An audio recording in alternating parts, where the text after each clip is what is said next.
Maybe this right here. How about There now? we go. Yeah. See it now. Okay, great, thanks. And sorry for the glitch, everybody. If you've heard me on one of these before, you know I'm not the tech guy. Hey, we do have a lot to cover today, and appreciate everybody being on. One topic is just an overview of the cohort. We are the Resource Advisor Cohort, and we're glad you're here. And so what is the cohort? It's a community of people interested in any and all aspects of resource advising on wildland fire and all hazard incidents. Grassroots, informal, unofficial, ongoing since 2015, nationwide, interactive, interagency and extra agency, which means you don't have to be affiliated with an agency to participate in the cohort. It's volunteer and voluntary. So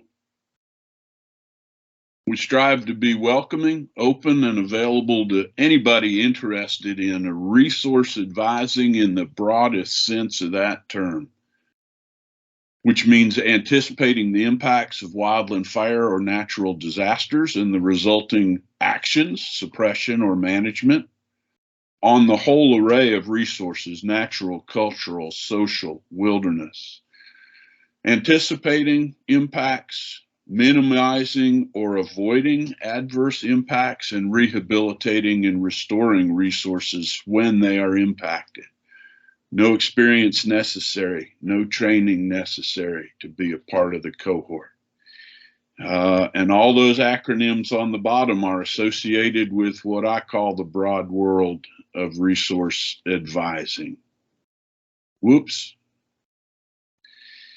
So what do? We provide opportunities for learning, information sharing, and networking. And how do we do it? By hosting these monthly virtual topic meetings on Teams, by posting recordings of these meetings on YouTube, by maintaining a robust resource library on Google Drive. And that library does include training opportunities, among many other things. That's a topic of interest to a lot of folks.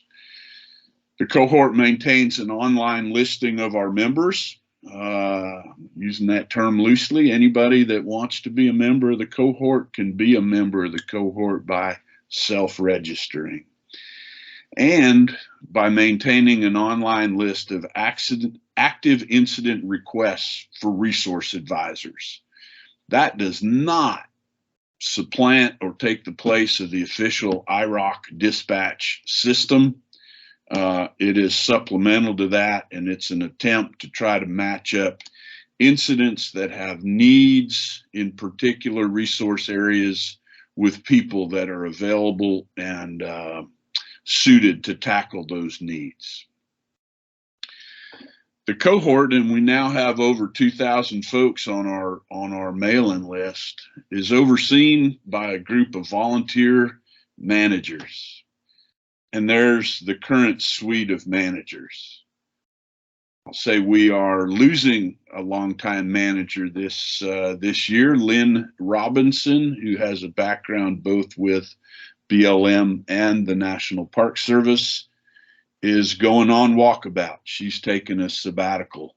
She's been a real help to the cohort over the years, and we'll miss her for this time that she's gone. Hope to have her back soon. We do have a new manager joining us. Jennifer Gibson is the post-wildfire programs coordinator for the National Park Service at Boise. And unfortunately today she's on another mandatory call, but she has joined our merry little band of managers that keep the cohort going. And we welcome your involvement as well. Because the cohort is as good as we make it, and it is what we allow it and make it be. So what can we do? join the cohort. You do that by going to that website. It's listed in the MailChimp meeting notice. If you got that, it's not a big lift. All that does is get you the MailChimp meeting notices, which are more than just meeting notices. There's some good information in there that's sent out via MailChimp a couple days ahead of each topic meeting. Participate in these meetings, either live or afterwards on YouTube. They're always the third Wednesday of the month, always at 8:30 Pacific time, and we try to always keep them to an hour. Of course, the YouTube recordings are available anytime. Suggest a topic to the group that is of interest for you, and if you've got some expertise or a willingness to organize a topic as a presenter or an organizer, please let the managers know. Access, take a look at the resource library. It's a little clunky like a lot of libraries, but boy, there's a lot of good stuff in there. And if you've got something good that's working for you or that's helpful to you, please consider sharing it with the rest of us via the library. We're also always looking for volunteer cohort managers to spread the word around. And lastly, tell others about the cohort. You know, we're grassroots, we're not official, but we are an important information sharing and learning platform and a network. Share some resources, and these will be available afterwards, but you know, sort of basic to all of this is the Resource Advisor Guide, the official NWCG PMS publication. Another key link is the website for the Resource Advisor Subcommittee of NWCG, and Lynn will tell us more about that in just a little bit. The Fire Archaeology website, and then 2 Facebook groups, the Fire Archaeology Facebook community, an open community, and then the Wildland Fire Resource Advisor Facebook group, which is a private group, but heck, they let me in. So if you just Google on or search around on Facebook and request to join, they'll let you in. And then something that we may not have done a good job sharing yet is that there is a source for Resource Advisor t-shirts, thanks to our friend Jason Nez at Grand Canyon. So if you go to the firearchy.creatorspring.com site, you can order something to make yourself visible as a resource advisor. And that's sort of an overview of who we are, the Resource Advisor Cohort. Glad you're here. And with that, I'll stop presenting. And Lynn, back to you.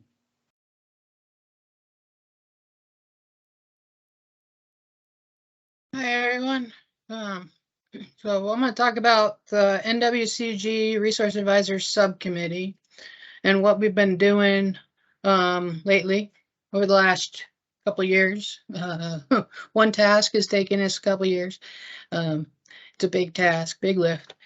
So I just want to give you an update on the positions and getting the resource advisor positions through the NWCG process and trying to get them out of the supplement, the position supplement, and into 310-1, which is the official positions that have been accepted by all agencies that are represented in NWCG.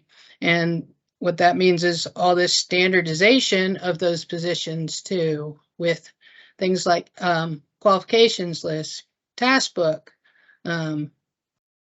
So just to, I'm going to share my screen and try not, there's a lot of documents, so I'm going to try not to be too clunky, but you see my screen?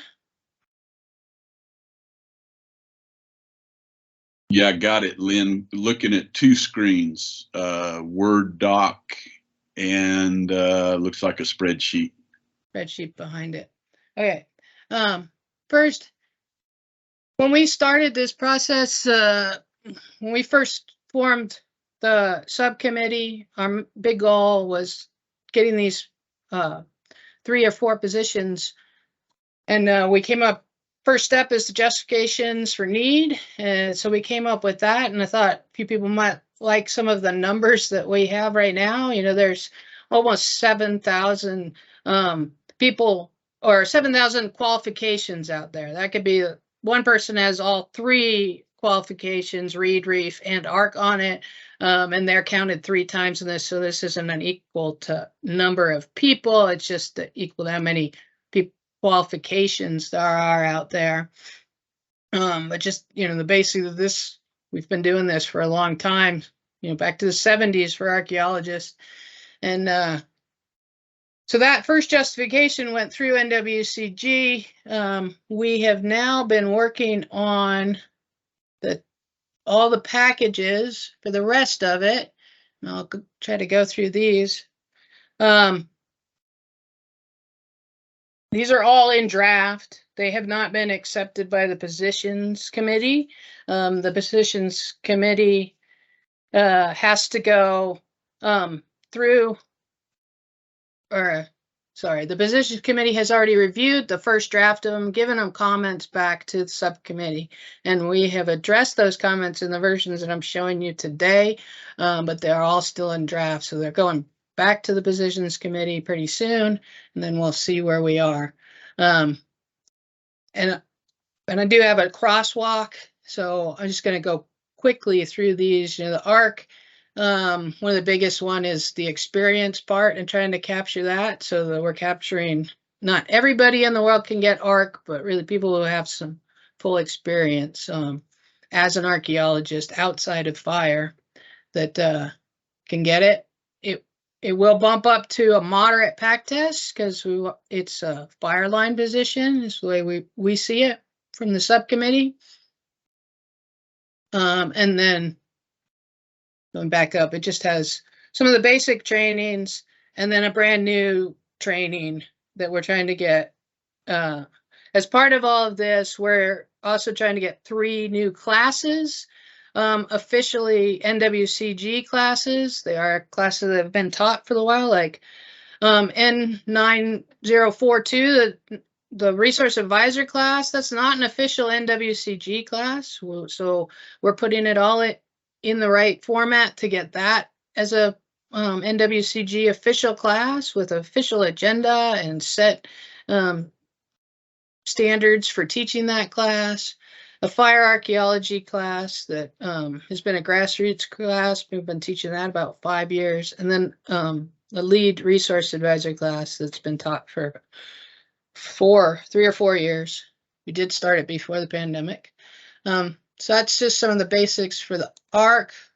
The resource advisor is not the lead, but the basic resource advisor is somebody who's not necessarily line qualified, but can go out and help gather data, not on the fire line, but gather data that's needed for the rest of the resource advisors and help the lead resource advisor, or what's actually going to be called the resource advisor coordinator. So this is just a basic, you gotta have a little bit of background, just some basic classes should take you less than a day to complete. And then there's also a task book for it. The fire line resource advisor, there's really not any changes to this one.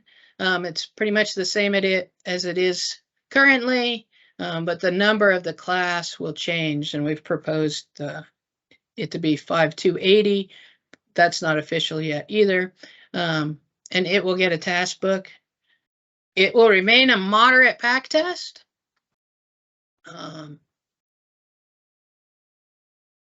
Which it is what it is now currently.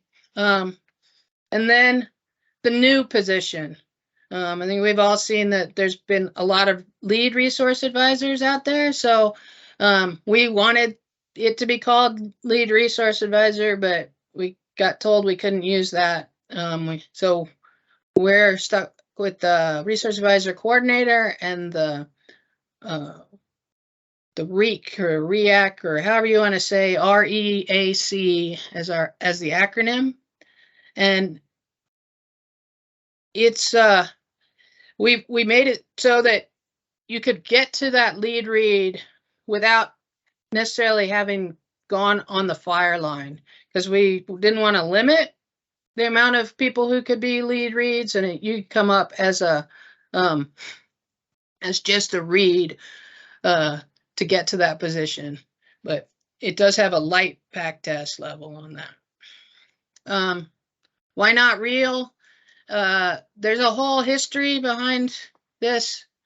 REAC had already been given out under all hazards positions, and it had actually never been used.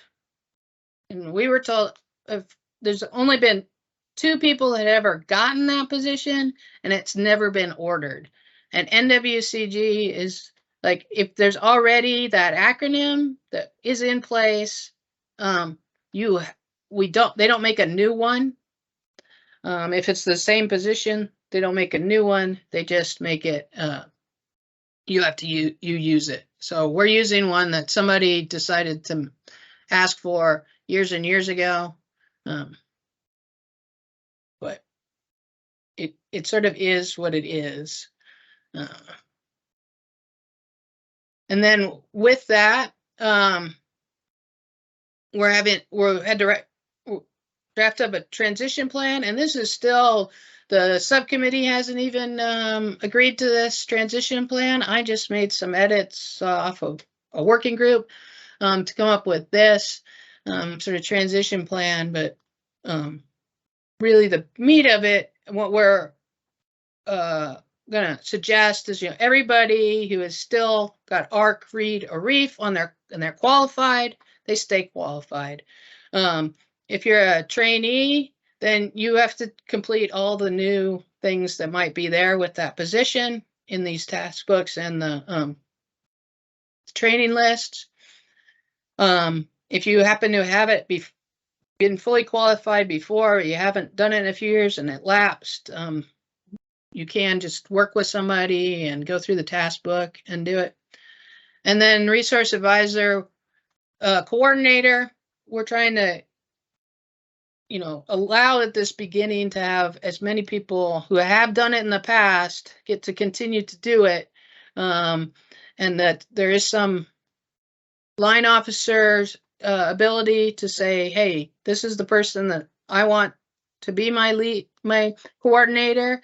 I don't want to be left without anybody for a while we're getting everybody trained up. So for the beginning, there'll be a lot of grandfathering into people into this position, and then we will, as the training gets going and everything else, people will start having to take all those trainings and do the task book and everything else. Just sort of a crosswalk. This is the old versus the new. As you can see, for the fire line, it's all the same. Everything's the moderate pack test, everything's staying the same. For resource advisor, pretty much everything is staying the same. We've just changed this one thing. Since it's not a fire line position and it doesn't require the basic firefighter course, we're just substituting the S110, which is a 15-minute online class that you take. And then you also, since you haven't taken the basic firefighter for that position, you don't have to take the refresher every year. But if you have another position that requires the refresher, then you take the refresher every year. And then ARC does have a lot of increase in it because it's really becoming a fire line position.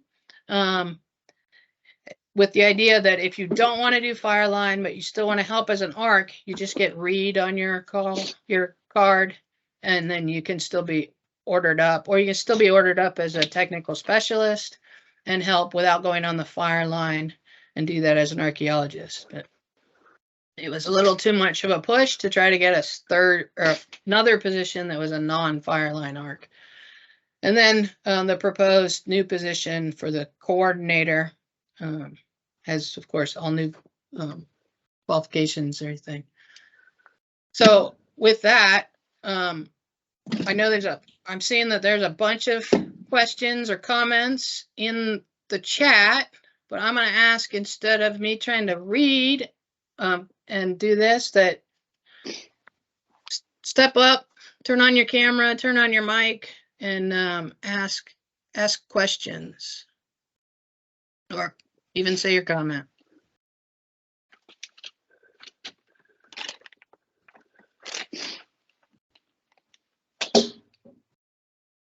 Wow. Hi, this is Go. Hi, Lynn. This is Lindy Ann Osborne. I work at Whiskey Town. My question is, are there plans to make M281 Fire Art class more available, an online version or something?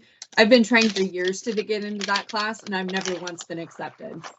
And I've been an archaeologist for 20 years. Yeah. So we are working to increase the cadre so that we can teach it more. With the 3 classes that are being proposed, the existing resource advisor class will be set up in a way that all the materials will be available, and anybody can go on the NWCG website, grab those materials, and teach that class.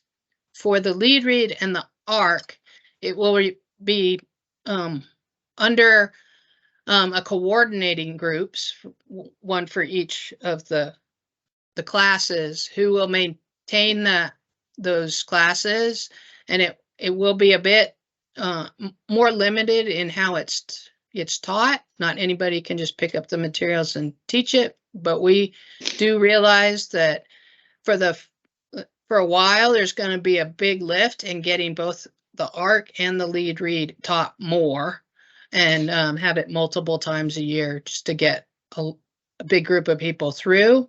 There is a bit of grandfathering in. Like, if you already have ARC, you don't have to take the class to keep your ARC qualification. We do suggest that you try to come back and take it, but you don't have to. So we know there's a problem that it's limited, but we're trying to increase that, but still keeping it with the core concept of the class. I see Charles has his hand up. And Pete, you have your hand up too. Go, Charles. All right. The question goes to have any physical qualification for the read coordinator. There may be elderly but very good managers that can't pass medical that might disqualify. And people that do need that want to go in the field can do the other qualifications, or technical specialist with a light, or in the Forest Service bear specialist. Thank you. Yeah, we did realize that putting the light on it might limit a few people, or limit some people from the lead, but there was a big push to have the lead be able to be non-escorted on the fire line if they need to go visit the fire line. So that's why we went with light, because you don't have to have an escort, nobody to do light. Right. Got it. Thank you. Kevin? Hey, it's Pete. Oh, sorry, Pete. Let me go Pete and then Kevin. Copy. Hey, just scrolling through the chat, there's quite a few folks asking about timing. You know, you emphasize that this is draft right now and in the works. You might just talk about how long it's been going on and what you're thinking, or what it looks like, what your crystal ball says for time. Yeah, so you know, we have been working on this, a concerted effort for 3 years. It turned into a much bigger lift than maybe any of us realized. All the paperwork and figuring out what it was and what we wanted, and lots and lots of discussion about things are. And then we did miss the deadline for getting it into the 310-1 January publication. That deadline was back in June. We were close, but we weren't ready, especially with trying to get the courses set. And then, so we are negotiating with NWCG now about what it might go into,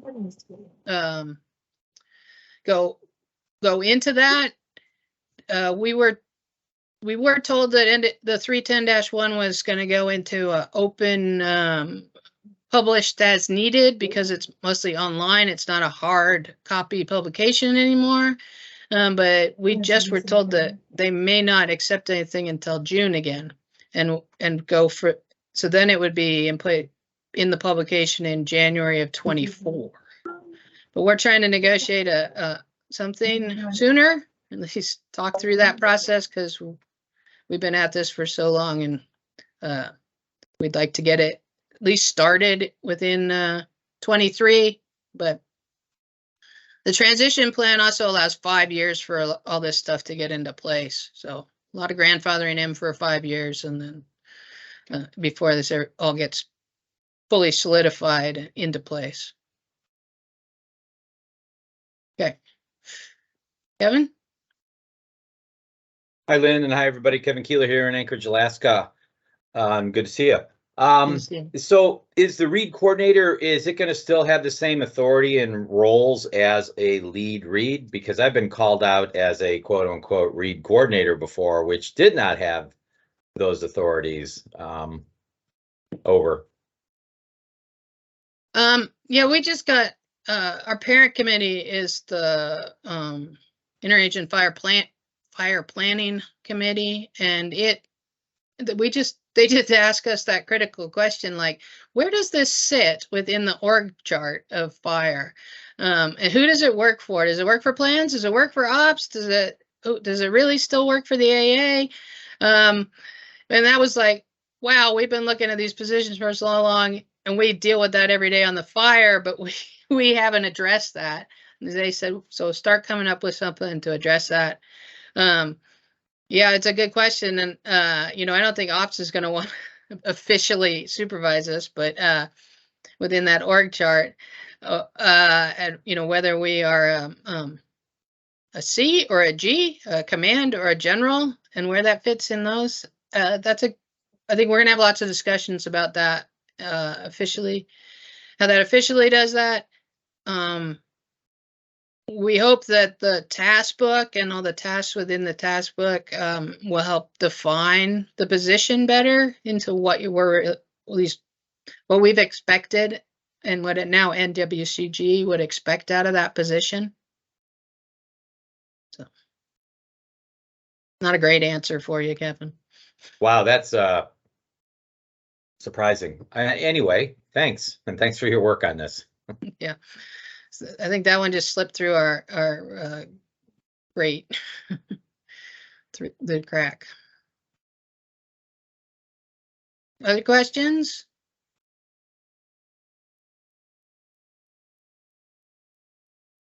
I can go through what, I didn't really scroll down far enough in any of these to show you the task book. Maybe that would probably be a good one. Let's go, we'll just go for the reef. In the task book, there's the position description. Qualifications on the position description. Then going through all the positions. And I think this is where, Kevin, we came up with these great position descriptions. Nowhere in those position descriptions does it ask for where you fit in the hierarchy. So that's where we are, why we probably forgot about it. As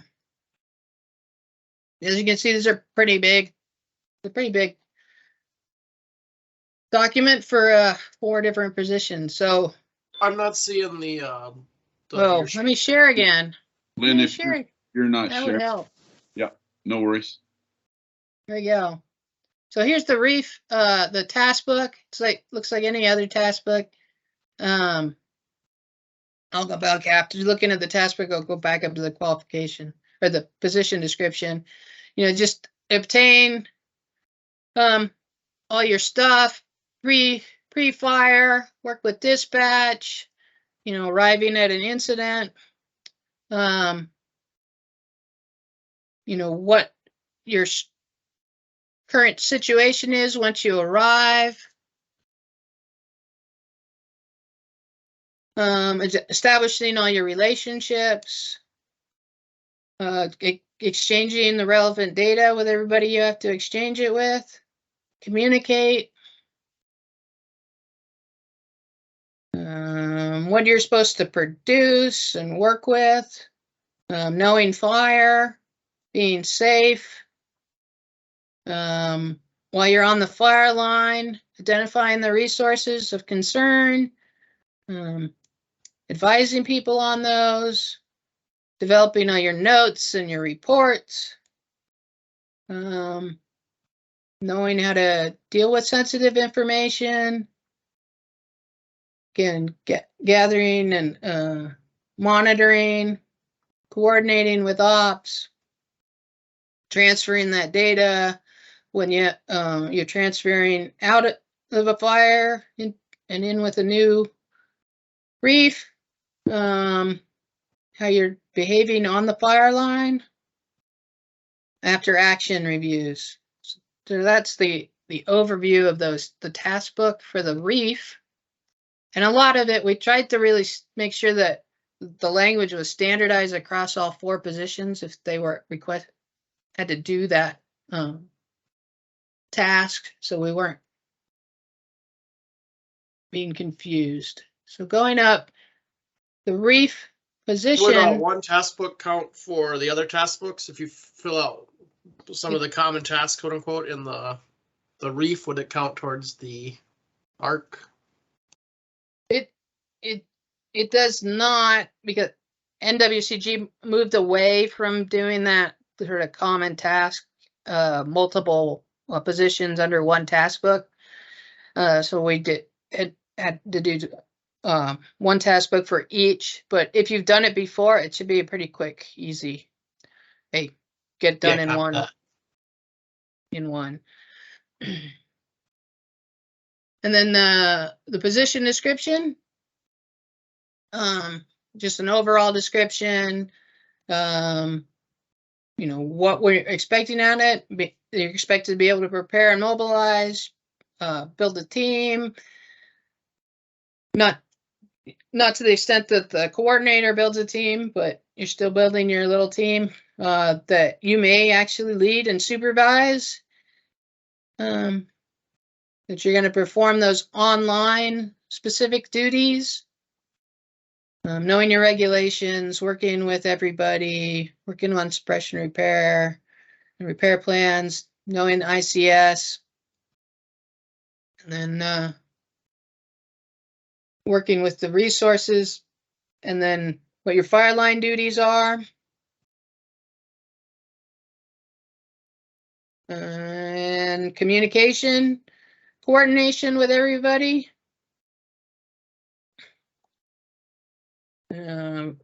Managing your risk and all the normal things a firefighter has to do. And then all your documentation.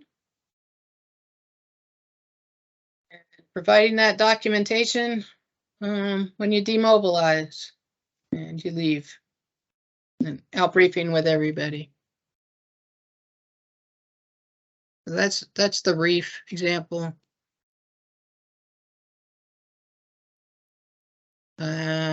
Pete, you got your hand up again?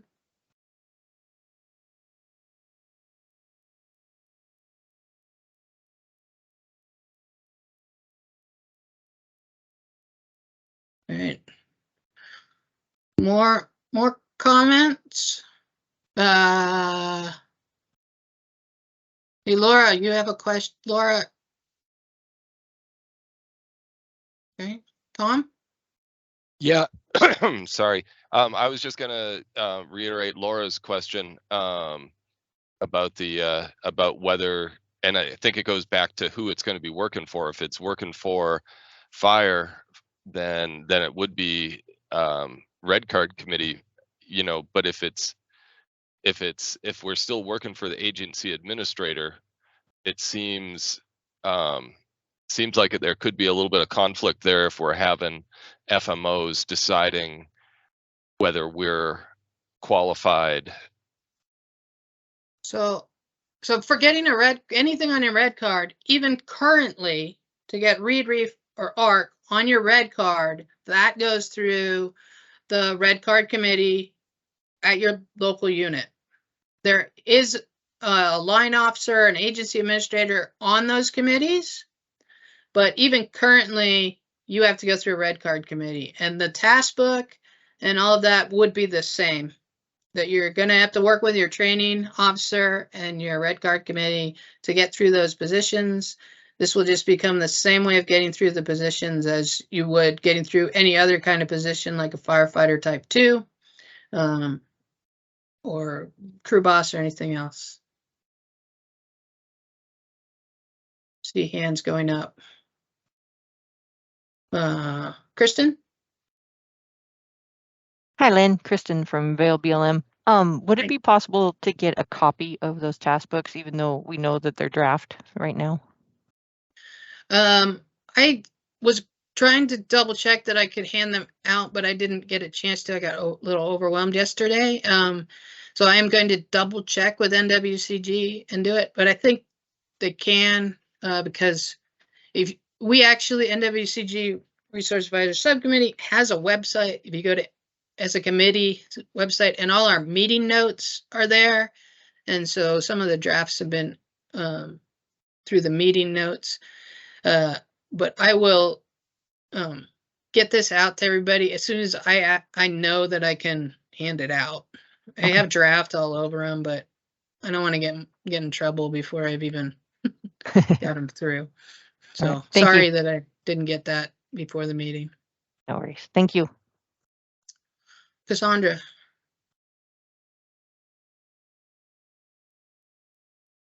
This is a go back to the fire archaeology course. I was just wondering if it was mentioned when the next one will be, or if there's a proposed date for when it might be. The M281. Yeah.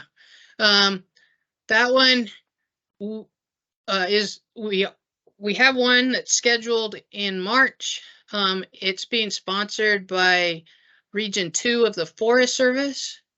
So right now, all Region 2's archaeologists are first up in that, and then we don't know if there's going to be space after that. And we haven't established our ability to teach a second one this year. We're definitely bumping up our cadre and getting a lot of new cadre members in for this one in March, so that we're hoping that we can teach it again this year, if not 2 in 24. Does it get advertised out if there are spaces available for other regions to attend? Yes. Okay. Thank you. Sure. I would say for that one, we do keep it small. We try to keep it at about 30 people because we do hands-on. We bring burned artifacts and look at fire effects, and we do field trips. And so we just can't make it a huge class.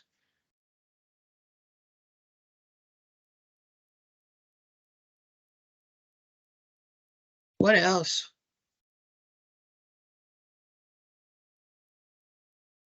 Yeah, a couple. Brian. Hey, Lynn, I was reading through the chat and someone was asking about getting lead read changed on their red card to react. And I wanted to throw this out there, but lead read's not even an official position, so I'm kind of unsure how that's on a red card currently. Yeah, I agree. There is no position that's lead read anywhere. It's not in the supplement. It's not in NWCG or the 310-1. So if you've done it before, we had a whole list of things in order to get you grandfathered into the new position. if you just need to do a little bit of documentation that you've done it before. Like if you show up on an IAP as the lead read, you know, you give that to your training officer. If you've taken the lead read class, if you've have a delegation of authority from an AA that you're the lead read for a fire. If you are, there's a delegation to a IMT that's coming in and it says your names and you've been a lead read. And also that if you're AA that wants to grandfather somebody in because they've done it before and they want them as their people while we're catching up with everything else, we're proposing that to NWCG so that we can have the widest capture of a brand new position.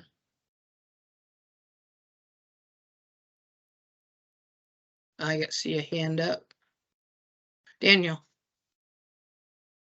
Yeah, so good morning, everybody. I apologize for missing the call. I'm actually a training officer up on the Modoc National Forest.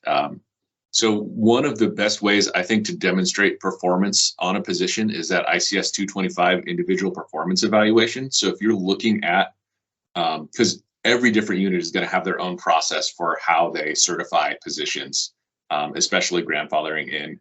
So if you want to demonstrate that you performed a position, getting an ICS 225, that individual performance eval off an incident where you have a supervisor who signs it, who says you did all these things as a qualified lead resource advisor, that's probably going to get you the best way of documenting that for whatever your local process is.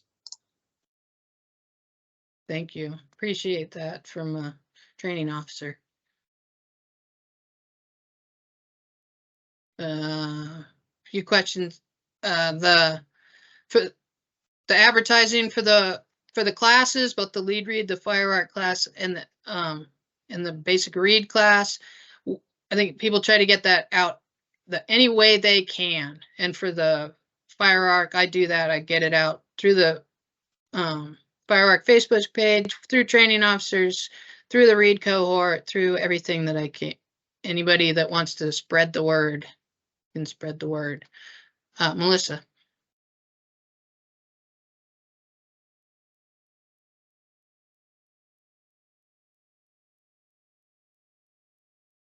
Melissa. Hi, Lynn. Hello, everyone. So I have a question. Is there any update regarding working with tribes on a fire? So tribal liaison position, anything along that lines where there's a dedicated person?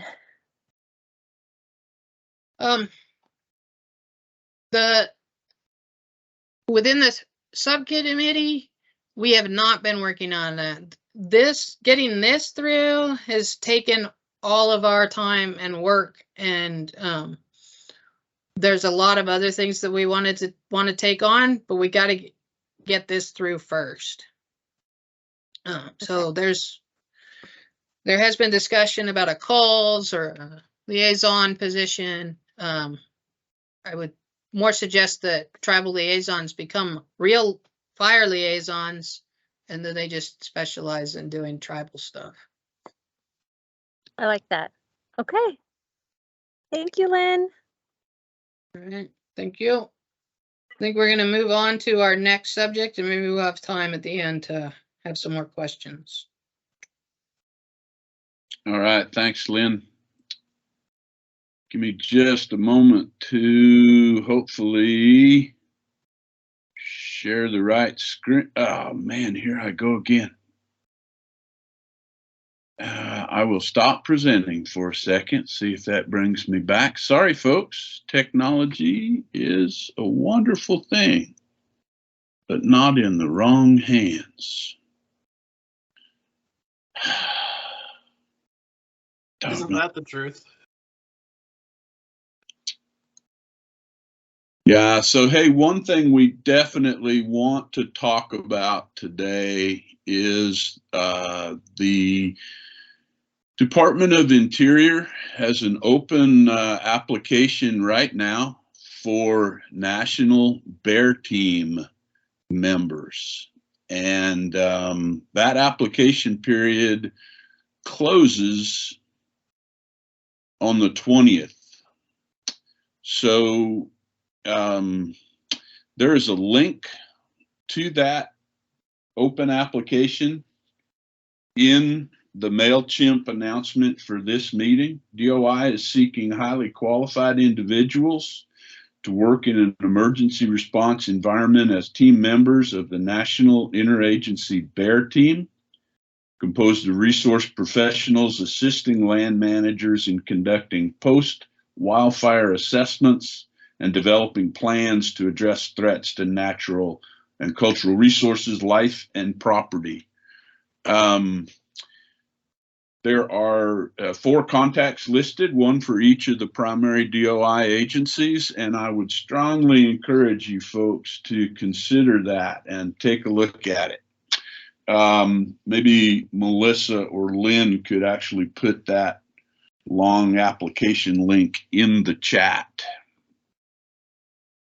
as I continue to fumble with my technology for my next little PowerPoint here. Good golly. As a member of the Interagency National BEAR team, yeah, we would love to see more applicants come in. The annual meeting that we had last year, I was very heartened to see that we had a lot more younger people in there. Obviously, I'm not so young anymore, but there's a lot of overlap between the READ and the BEAR, although the BEAR tends to come in more at the end of the fire rather than during the fire. But yeah, we can always use lots of good, new, talented people to apply and work on BEAR projects.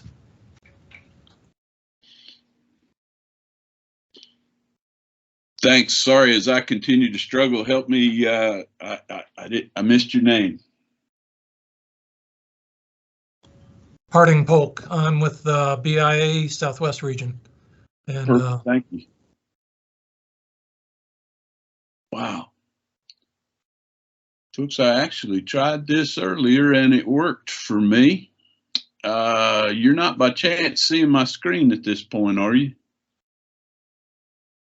Not yet. Yeah. Doggone.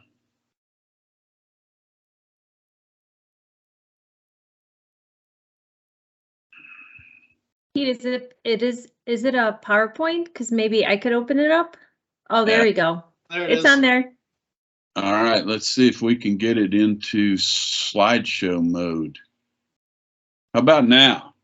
Read cohort trainings and personal preparedness. Is it showing? Yes.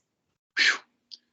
Folks, I owe you all beer if you gig me on this in person. Here's a little bit more info on that BEAR team application. This important stuff, folks, that our agencies are starting to pay more attention to, and it's a great opportunity. Hey, what Lynn just talked with us about is some amazing work that she and a dedicated group of folks is working on within the NWCG umbrella. And it is a work in progress. It is not the current state of affairs.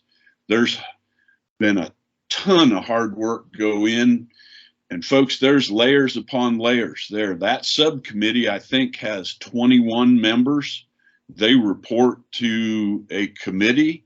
They report to the overall NWCG governing body. There's a lot to work through, and salute the folks from a variety of agencies and organizations that have taken that on. I'm going to talk just a little bit about where we're at right now. Where we're at right now is that READ positions, as Lynn said, are not in the NWCG 310-1 qualifications catalog. They are considered agency-specific positions, meaning that not all of the NWCG agencies, which I think is 11 nowadays, recognize them, and they are not full NWCG positions with the consistency and uniformity of standards that brings with it. Reed positions are currently located, as Lynn said, in the Federal Wildland Fire Qualifications Supplement, one of the few documents in the entire government that doesn't have a number associated with it. It is just the supplement.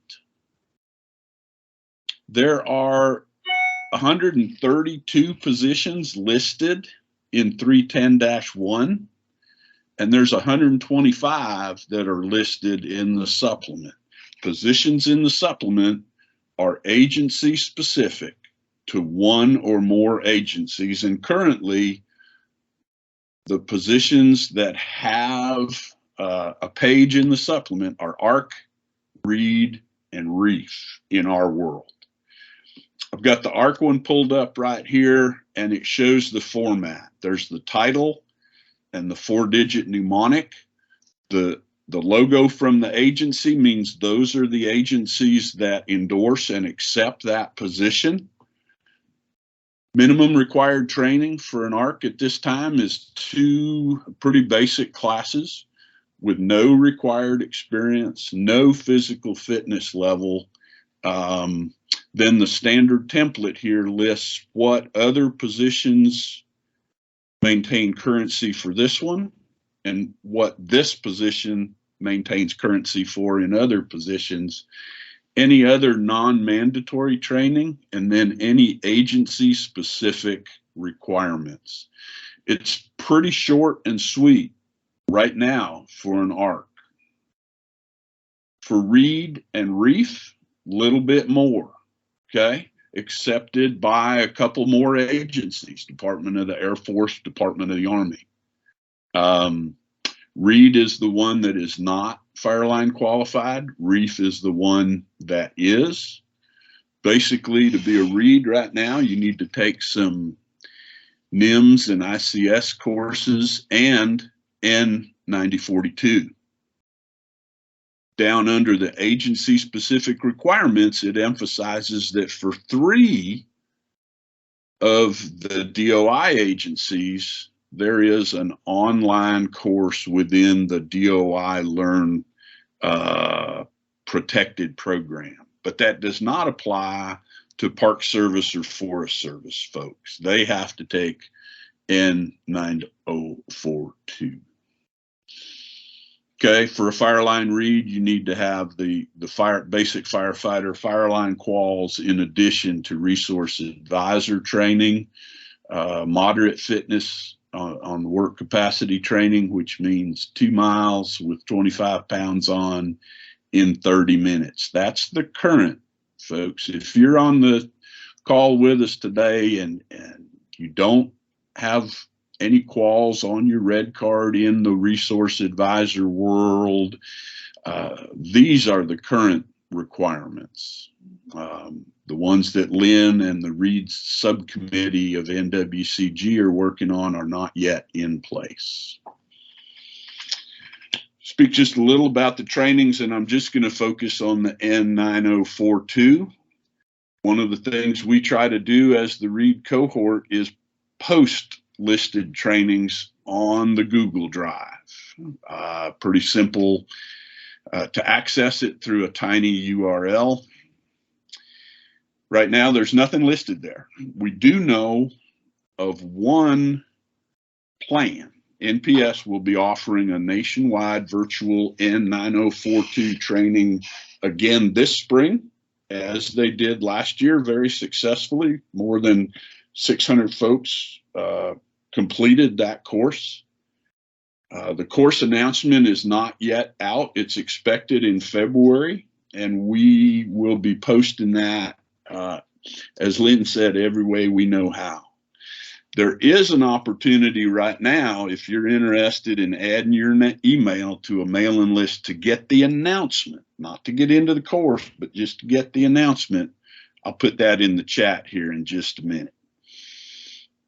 Okay, so right at this time, the only known N9042 training that cohort managers are aware of is one that's coming soon. It'll be sort of a blended hybrid virtual self-paced plus virtual live sessions coming later this spring. So stand by, I guess. For the other required trainings, advice is to check with your local FMO and your local fire training officer and the avenues we've talked about, the Cohort, Google Drive, the fire archaeology, and resource advisor website and Facebook groups. And as always, safeguard your certificates. If you can't produce the certificate, then you didn't take the training. Whoops, sorry for scrolling, folks. That's as deep as we're going to get today on trainings. We did, and we will run a little bit long today, folks. Let me pause just for a minute and add that link to the chat before I go into the personal preparedness piece. Lynn, do you want to say anything at this point? I'm just wondering if we should just cut here and we can do the personal preparedness in a future call. Yep, perfect. And then I would like to just make a couple of announcements for the cohort. There are gonna sort of be some changes happening. Maybe some people, nothing, I don't think anything completely earth-shattering, but they just be aware to really be on the lookout for some of these changes. One, I'm completely revamping the Google Drive with making sure that things are more easily found, at least for my brain, and current and not repetitive and all of that. So that'll be coming in the next week or so. A complete revamp of that, at least in the organization of it. And then I'll just announce to the world. So I'm leaving the Forest Service and going to the Park Service, and this Teams meeting is under the Forest Service, my Forest Service account, and it's a meeting that I set up repetitively 5 years ago. So I'm going to lose this account when I go to the Park Service in March is my tentative date. So we, as the managers, are going to try to figure out what we're doing and how we're adjusting. So it's quite possible that in March or April, there will be a new link to this meeting. So we're going to try to advertise that as much as possible, but I want to warn everybody that's on this call because we have a really good turnout today. And we'll try to leave back messages on this meeting and everything else. But we haven't worked it all out yet. We're going to talk about it after this meeting, but I just want to give everybody that heads up that the link to the meeting might be changing, and we'll put it in big, bold, and highlight. But, it's a big group to sort of move. Heidi? Hey, thanks, Lynn. Just a heads up to everybody. Lynn, I sent you the GISS announcement. If I can't post to the chat, I don't have access to it, so I can't see any of that. But the GISS class is currently, the nomination period is currently open. It'll be open until February 6th. So if you are interested in taking the GISS class, which is S341, it's how to do GIS on a fire. You have an opportunity there. If she can share that announcement out to the group, it explains how to get signed up. I will say very, very poignantly that this is not a class that teaches how to do GIS. This is a class that teaches how to do GIS on a fire. If you haven't migrated to Pro and are essentially an expert at it, please don't apply, because we will not, you won't be able to get through the class. You'll really struggle and it just won't be right for you. But if you're a very advanced GIS user and you're interested in serving as a GISS on incidents, please check out that announcement. Consider taking the class and reach out to me if you guys have any questions. I work for the Park Service, so Heidi_Ogle@nps.gov. Thank you. And I'm having trouble posting files to the chat too, so I will post info from it. Thanks, Lynn. All right. Thanks, Heidi. All right. Anything else? Think, Pete, if you're good, I'm good. Yeah, sounds good, Lynn. We're, our next meeting is Wednesday, the 15th of February. Tentative topic is right down everybody's alley, fire and archaeology. Thanks, All right. everybody. Thank you, everybody. Have a great week, great day, and be safe out there. Thank you, everyone.